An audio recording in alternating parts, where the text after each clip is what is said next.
Hello everyone, my name is Prachi Verma and today we are going to discuss a very important topic of English grammar, and let's start with the introductory line given over here, that is, how do you do, what do you do, where do you do, did you do?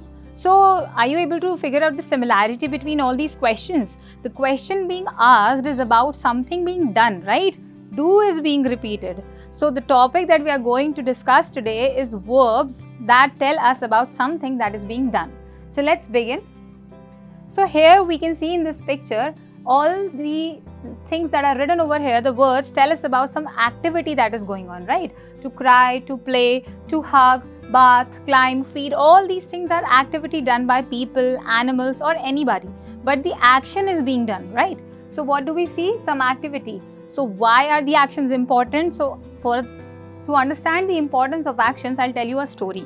Whenever you go watch a movie, you see there is a hero, right? The hero does everything.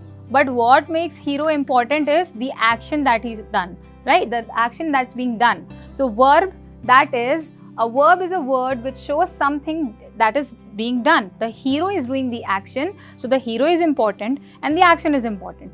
And actions are therefore important for you to realize that you are the doer of the action, right? So a verb can be defined as a word that expresses an action or a state of being. If you are something, if you are doing something, then an action is being done. Even your existence is also an action. So let's see some examples. The examples given over here are the cow eats grass. Now the cow is the hero. Why? Because the cow is doing the action, right? So the cow is the subject of the sentence and she is the hero, right? And she is doing the action. What is the action? The action is eat. She is eating the grass. Riya sings. Whichever song she is singing, whichever poem, whichever prayer she is singing, the point is that she is singing. And Riya over here is the hero of the sentence and the action she is doing is singing. He drove to the mountains. He drove. Leave about the mountains, leave about the road, but what is being done is driving, right? So he, whoever he it is, he's the hero, and the action that is being done by the subject, the hero, is the verb. So what are the verbs? Eat is a verb, sings is a verb, and drove is also a verb. Moving ahead, we will understand how to identify verb in a sentence. So first we will identify a subject that I already told you is the hero in the sentence. Then the hero of the sentence is the subject. For example, we have the sentence over here as Rohan is writing a letter. So first we'll see that who is the main and important character in our sentence, that is Rohan. Rohan is the hero and therefore Rohan is the subject. Now we'll see Rohan is the hero. So what is the hero doing? He is writing. Rohan is the subject and verb is writing. So once you identify the subject in a sentence, the second step is to identify the thing that he's doing, the action that the subject or the hero is doing. And whatever action is being done by the subject or the hero of the sentence is called the verb of the sentence. Now we'll work out these sentences. We'll identify the subject also and the verb also in the sentence. Anita is throwing the football. So now who is doing the action? Who is the main character in the sentence? Anita is the main character. And so Anita will be the subject of our sentence. Now what is Anita doing? You just ask the question what the subject or what the hero is doing in the sentence. What is Anita doing? She is throwing. So throwing will become the verb of the sentence. Now she accepted the job offer. Who? She accepted. So she is the hero. And what did she do? She accepted. So the act of accepting is the verb of the sentence. In the same way we see he thought about his stupid mistake in the test. Now who? He. Because we are talking about he now. We are not talking about the mistake. We are not talking about the test, but we are talking about he. So he is the subject and what did he do? He thought. So this thinking, this act of thinking is called thought and that is the verb. Rahul visited his friend for a while and then went home. Now this is a big sentence and we can find two verbs in this sentence, but there will be only one subject because we are talking about only one person, that is Rahul over here. Rahul is the subject of the sentence, he is the hero. First he visited, then he went.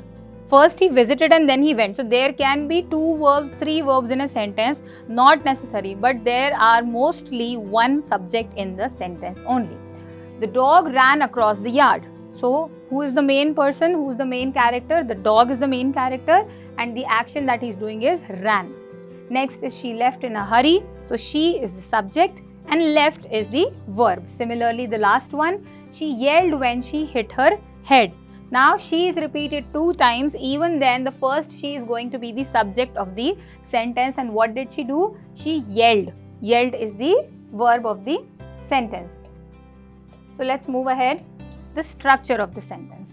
Now what is the structure of the sentence? We cannot make sentence by putting the words any way we want, whichever way we want. We have to follow a particular structure of the sentence to make it more meaningful, right? So there are 3 important things in the structure of a sentence: the subject, the verb and the object. Now subject and verb, so we studied what is subject and verb. But what is object? Object is something on which the action is being done. Subject does the action and object is that action is being done on that object. Like a sentence is made up of these 3 terms: subject, verb and object, and the placement goes like first the subject comes, then the verb comes and then the object comes. Now this will help us understand it more in a better way, that how to identify subject, object and verb in a sentence. And why is it important to understand the kinds of verb? We are going to study 4 kinds of verb. First is transitive, then intransitive, then linking verb and then helping verb. Now transitive verb are types of verbs in which object is very, very important. That is the whole purpose of studying the structure of a sentence. So transitive verb, in transitive verb what happens? The kind of verb which shows the action which passes over from the subject to the object. I am the subject, I am teaching the students. So I will be the subject, the act of teaching will be the verb, and you who is learning is the object because my action is applied on you. Like Prem opens the door. The doer of the action opening is Prem. Prem is the subject, open is the verb and the door is the object because the act of opening is applied on the object, the door. Shreya rides a bicycle. Riding is done by Shreya but on a bicycle. So bicycle will be the object. So action is done on something or the object. Now this is a trick and treat to you to understand or identify transitive verb by asking the question what. You identified subject and the verb. Now what do? You ask the subject what. Okay? Like Prem opens the door. Now Prem opens what? The door. So the answer to what will be the object, and if you get the answer to what, then the verb used over here is transitive verb. Like Shreya rides a bicycle. Shreya rides what? A bicycle. So if you are getting an answer to what in the sentence by the verb, so you get an object and that becomes a transitive verb. Next is intransitive verb, just the opposite of transitive verb. When you don't get an answer to what, it's an intransitive verb. Like Reena plays. Reena is the subject and playing is the verb. But Reena plays what? There is no information given about that. So plays over here. The sentence is not incomplete or wrong, but this verb is an intransitive verb. Similarly, dogs run. This is also an intransitive verb. Run is also an intransitive verb.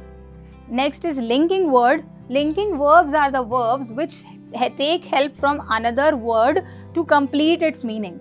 Like Ravi is a boy. Here is the verb. But if we say just Ravi is, so the sentence will be actually incomplete and wrong. Adding the word a boy to the sentence adds the meaning to is, the verb, right? So is taking help from the boy. That who is Ravi? Ravi is a boy. Meghna was beautiful. Meghna was is incomplete. But if we add beautiful to it, it becomes a complete meaningful sentence. So the verb in the sentences needs the help from an adjective to complete the sense of the sentence. It becomes a linking verb.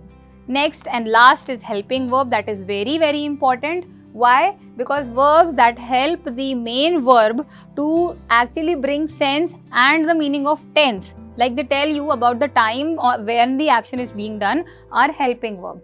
Like is, have, can, could, am, are, will, shall. So many helping verbs are there that we actually use on our daily basis, and they are very important because they add meaning to the original verb. So they help the main verb to determine the correct sense of action. Like Suresh is a doctor. So Suresh is a doctor. There is no other verb in the sentence, only is there. So is completing the sense of the sentence. Workers have done their work. So have over here, done is also a verb. But if we say workers done their work, it's a very incomplete sentence, and the meaning is also not very clear that what are they telling us about the work done by the workers. If we add have to it, so we tell the work is complete, the work is done by the workers. Here we come to the end of our this video where we discuss the 4 types of verbs, and now we are going to work out the sentences. The first sentence is the path ran over the hill. Here ran is what? A verb. But how do we identify the verb? The path ran over the hill. So if we ask the path ran what? We don't get the answer. Even if the sentence is complete and the meaning is also complete, it's conveyed, but ran does not give us the answer that what is being done. So basically this is an intransitive sentence. Have you washed your hands? Have you washed what? Your hands. You get the answer to what over here, it becomes a transitive sentence. Like that, this is intransitive, this is transitive. The eggs smell. The eggs smell, but eggs smell what? No prior information, no other information, so it becomes an intransitive verb. Your wedding plans sounds nice. Your wedding plans what? Sounds nice, so it becomes a transitive verb. The baby laughing heartily.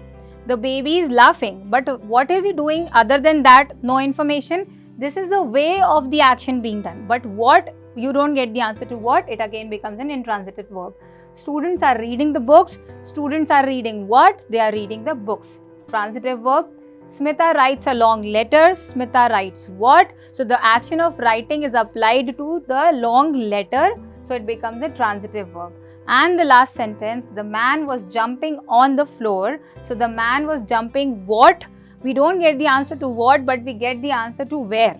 So where and why and who doesn't matter, matters is what. So this is also an intransitive sentence. So this is how we understand all the types of verb that are important in formation of the sentences. I hope the video makes it more clear for you to frame meaningful sentences. Thank you.